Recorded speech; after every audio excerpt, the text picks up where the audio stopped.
Hey guys, how's it going? Welcome back to my YouTube channel. This is Shuriel, and you're watching Modest Millennial, where we talk about all things money that they don't teach you in school.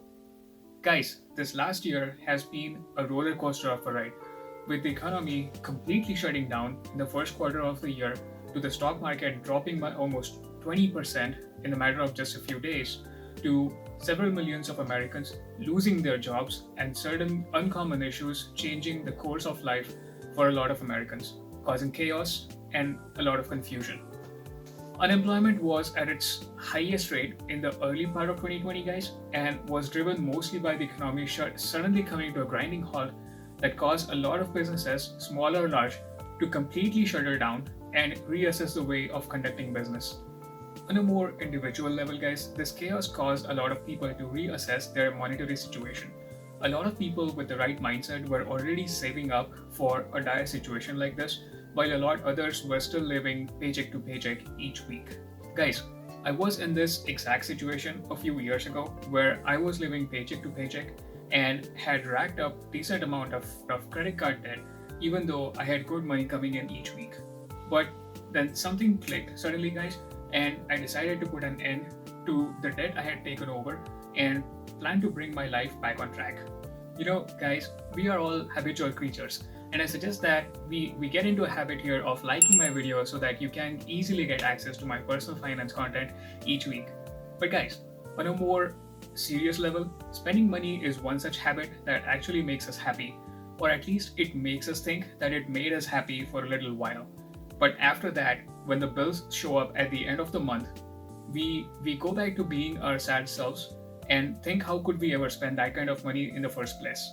Spending money on things that you think make you happy is actually the single most effective way of keeping yourself poor. Sure, you love buying the new iPad and then the new iPhone because these things give you excitement for the first few moments after the purchase that you have them. But right after, the brain makes us want even bigger things.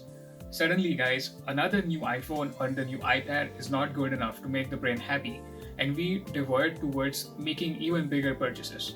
We swipe our credit cards left and right to make a large purchase happen without even thinking about the consequences of blowing money we didn't have in the first place. Before we know it, we have brand new furniture, a new TV, a shiny new car in the driveway, and a ton of credit card debt piled on that we can't repay right away. In this video, guys, I want to talk about a few habits that make us believe that they are making us happy, but actually make us miserable in the long run and seize our desire to be wealthy one day. First of all, guys, we should prioritize saying goodbye to the worst habits of all, which is being comfortable with debt. It is considered normal in the US to be in some form of debt all your life. In your 20s, you are expected to be carrying around student loan debt. Right after, you get a mortgage and start swiping your credit card again to lay down hardwood floor, paint the walls a certain way to match the floor, get new curtains to match the walls, and now you also need a brand new car to match the house you just got, right? All these wants that you just spent money on are things you could easily avoid getting for a few years and just build a decent net worth instead. Keeping up with friends and colleagues is another way you are poorly managing your money and causing inefficiencies in its path of growth. This habit especially is dangerous if you have a friend that is already well off with their finances or has a much more expensive taste than yours. As a smarter person, you need to resist the urge to keep up with them. When managing your finances, you need to be looking out for yourself and what's best for your financial interests. That reminds me, guys, never sign up for high interest debt. It will it will just erode your likelihood of getting wealthy over time. When it comes to your social circle, though, you might want to use a little bit of caution as you don't want to be misunderstood in any way by putting your finances first. But remember, guys, if they are really your friend, they will understand. Lifestyle inflation is another major reason why several Americans still carry around $7,000 on an average in credit card debt, guys. Remember the days when you were in college and you were living with three roommates in a one-bedroom apartment and all you ate all day was the 50-cent ramen from the grocery store because you couldn't afford to pay for fancy food and you had to save money for beer instead. If you continue to increase your income throughout your life and keep living like a college student, you can get to a point in your life where you are saving over 90% of your income each month. Now, I know living like a college student is hard, and I'm not asking you to eat ramen all day either, but try to not inflate your lifestyle to match the kind of income you're bringing in each year. Instead, carry a certain minimum lifestyle that you are comfortable with and increase your investment contributions each year instead. Lifestyle inflation is one of the major reasons why more than 60% of the people in the United States still live paycheck to paycheck. Now, for some people, this idea of instant gratification from buying new things becomes a habit. For those of you who think you are struggling with something similar and are trying to work on it, here is something that might help you. Think of how long you will have work based on your current salary to afford a certain purchase that you are craving. Say, for example, you make 20 bucks an hour and you spend 5 bucks on a Starbucks latte. That is 15 minutes worth of your work going down the drain at that dead-end job of yours with that horrible boss who could not think twice about burdening you with more work each day. This gets even worse with bigger purchases, guys. For TV, for example, you would be throwing away an entire week's worth of work, that is 40 hours of your time, just to get an $800 TV that you think is going to make you happy in the long run.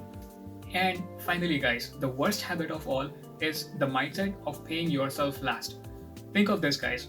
All of us have always been used to paying ourselves last.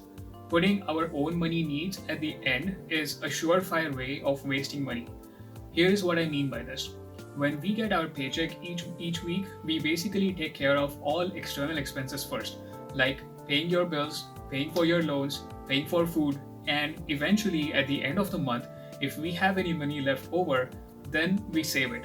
And if there is no money left over, goodbye savings for that month. Most Americans live with this mindset and keep themselves poor throughout their life. The way to approach your income each week is to budget for your expenses for each month and cut out all the frills from your budget if there is no money left over in the budget for savings at the end of each month. If you can't afford to save and invest each month, but can afford to go out and spend a few $100 on spontaneous shopping or even subscriptions that total a couple $100 each month, you are doing it wrong and will end up staying poor throughout your life. Start by reverse engineering your expenses and cut out expenses that justify your wants and not your needs. Stop eating out for a while, spend less on drinks at restaurants, cut out a couple streaming subscriptions, start going to a cheaper gym. All of these things easily add up to a few $100s each month.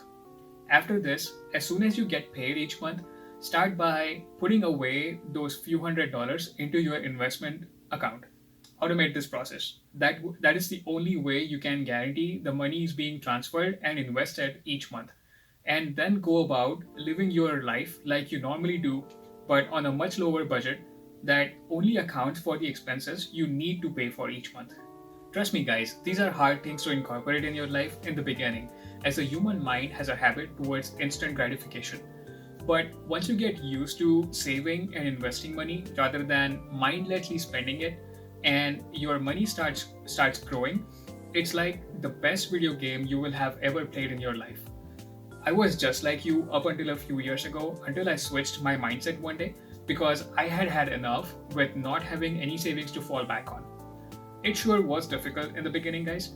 It was difficult to resist the urge to go out and spend money, but once I started seeing my money grow in the investments, guys, I started living so much more stress-free each day, knowing that if I didn't have a paycheck come in for the next few weeks, I would still be okay.